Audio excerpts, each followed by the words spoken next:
Hello traders, this is Blake Morrow. You are listening to the Daily Roundup webinar. It's been a very slow session. It's been very choppy. I have not been super excited about anything really, but I actually pushed out a US dollar Mexican peso pattern in play. And let me explain to you the reason why, and also explain to you the reason why I took the dollar Swiss off, because I've had a hard time today convincing myself. Oh shoot, you know what? I'm sorry. Hold on 1 second, guys. Daily roundup. 1 second, guys. Sorry. I just want to make sure people are listening in. Roundup, webinar, no. Roundup, where the heck? Oh, here we go. Hey guys, it started. I have to send out reminders to everybody because we did have a time change, and I know it's not only screwing me up, it's screwing everybody else up too. You know what I mean? So I want you guys to know. That's why I'm like, oh crap, I got to make sure I send out a reminder today because we just had the time change in Europe, and the last 2 weeks have been kind of messed up. Plus, we're all trying to get used to this new schedule anyway. So you guys have to excuse me a little bit. All right, so let me talk about a couple of things. In the chat rooms, I was explaining to folks in the chat room, like, I'm not excited about doing anything today. I actually got out of my dollar Swiss long, which, if you didn't, I don't think it's the end of the world. For me, it was more of, I'm going to take it off for right now because I'm a little worried that the Swiss franc might come in to be in a little bit more demand, especially if there's some funding issues with margin calls and whatnot with banks. So you notice that it's not just the dollar Swiss. Look at the euro Swiss. Where is it? Here it is. Okay, the euro Swiss, we had what looked like was going to be a breakout of this triangle, and it looked like it looks like it's failing. And this is concerning, especially with the Deutsche Bank exposure, with the margin calls. And I'm just worried that the Swiss franc might come in, it might come back into demand.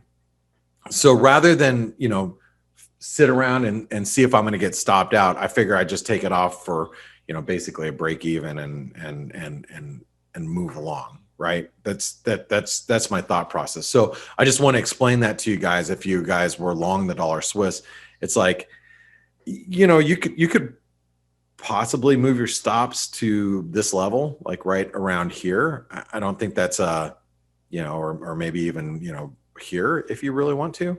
But for me, I'm like, I'm just going to go ahead and take it off just to play it safe. Right. Okay. Now, the other thing that I wanted to do is the US dollar Mexican peso. I put in a pattern in play here because I know the channel support is really key. The channel support is going to be around this 2040 level. And then we're trying to develop this inverted head and shoulder pattern. And, the dollar Mexican peso sold off a little bit, and to a point where I thought, well, it's really near support. So your risk here for longs is like here, and your reward is up here.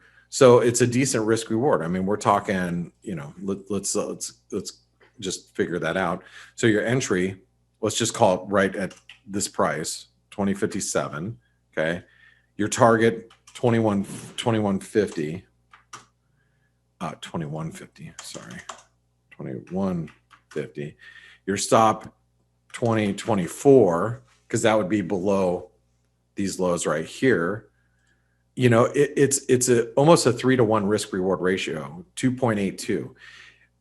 I think it's worth taking a shot at it down here if you're not long. I'm already long, but I wanted to point out my reasoning why. Other than that, things have been, it's kind of slow. Stocks are still holding up. As I said this morning on the morning edge, I'm not expecting I wasn't expecting stocks to really come down today. I mean, what is the chance that we're building some sort of contagion right now? Today, probably not high. And that's why I figured that stocks are going to at least hold their gains right now. One of the other things that I wanted to mention is that should be paying attention to is this U.S. dollar CNH.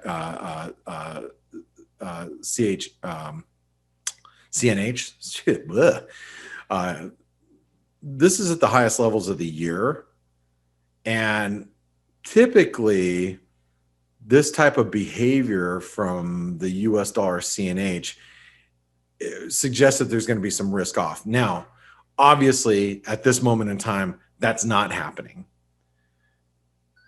At this moment in time, if you look at the dollar has come down a little bit.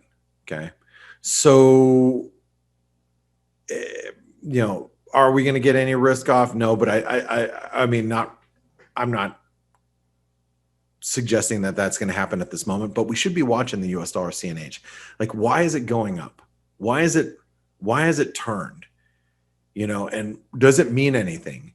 I'm not saying it means something right now, but it is something that we should be monitoring, especially in Asian trade. If the US dollar CNH starts to take off tonight, will that affect other dollar pairs? Will it start affecting the yen? Will we start to see the dollar, strengthen or weaken against other things? And I think it's just one of those pieces of the puzzle. It's kind of not fitting right. It's like it's just, it's like when you're doing an actual big puzzle, and it's like an outside piece, and you're like, oh, that looks like this. It looks like it fits, but it doesn't really, but it's really close. This is one of those things. It's like US dollar CNH is rallying, and I'm scratching my head going, I don't know why. And I'm not sure if it means anything, but we should be paying attention, right? One last thing I'll talk about really quick. So the euro sterling, this currency pair, I was just telling everybody in the chat room, like, we broke through the lows. We hit the 127% extension. And actually, I think I wrote it in the analysis this morning. Let's go over to euro pound.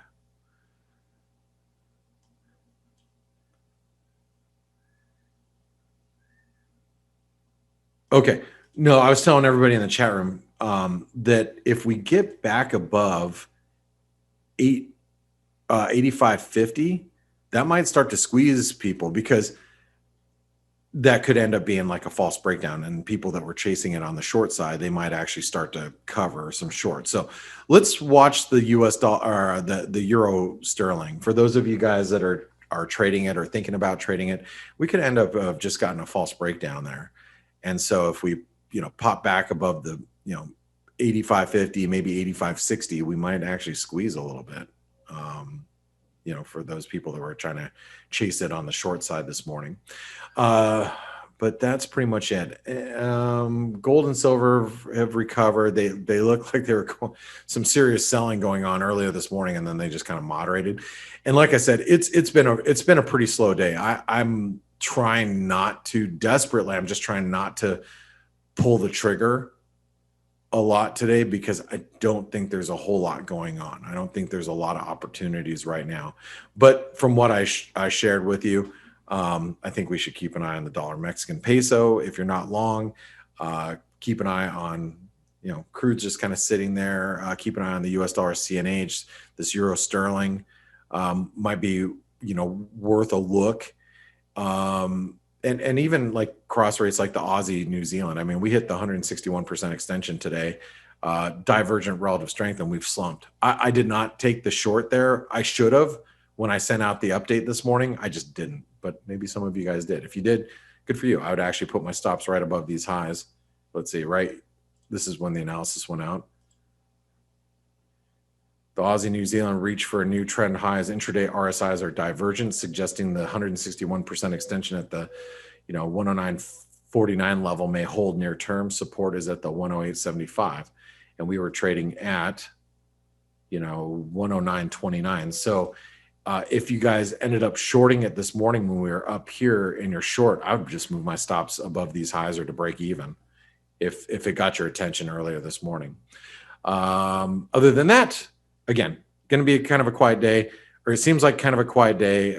Keep your radar on, and keep your eyes open and, ears to the ground, watch the markets. Cause I do think that the market is holding up well, but maybe there's some, some cracks below the surface of what we're seeing that may be percolating. So that might be a risk, with all these big losses that some of these banks have had.